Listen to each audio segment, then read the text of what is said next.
কয়েক ঘন্টার মধ্যে ইসরায়েলে ভয়াবহ হামলা করতে যাচ্ছে মধ্যপ্রাচ্যের পরাশক্তি ইরান।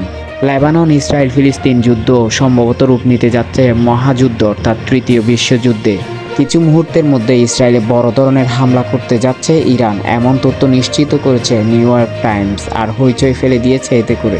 ইরানের ব্যালিস্টিক মিসাইল এবং ড্রোন হামলায় রীতিমতো ভয়ঙ্কর রূপ ধারণ করবে ইসরায়েলে, এমন তথ্য নিশ্চিত হয়েছে।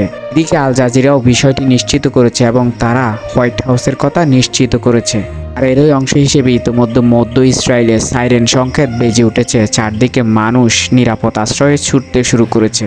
আর এই হামলা হলে এই বছর ইরানের পক্ষ থেকে তৃতীয় এবং সর্বোচ্চ বড় ধরনের হামলা হতে যাচ্ছে এটি। আন্তর্জাতিক সংবাদ মাধ্যমগুলোর মতে এটি হচ্ছে ইসরায়েলে ইরানের সবচেয়ে বড়সড় হামলা।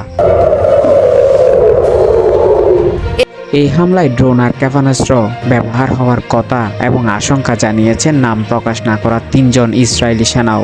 এদিকে মার্কিন কর্মকর্তারাও জানিয়েছে এটি ব্যালিস্টিক ক্ষেপণাস্ত্র হামলা হতে পারে ইরানের পক্ষ থেকে ইসরায়েলে। তবে আরেক কর্মকর্তা জানিয়েছেন হামলার বিষয়টি এখনও নিশ্চিত নন তারা।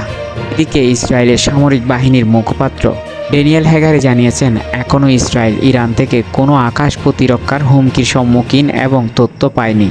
তবে আমরা যে কোনো হামলা মোকাবেলায় সর্বোচ্চ প্রস্তুতি নিয়ে রেখেছি এবং যে কোনো মুহূর্তেই এই হামলা রুখে দেওয়ার প্রচেষ্টা আমাদের রয়েছে।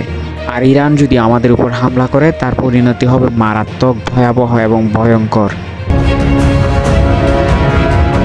সম্প্রতি এই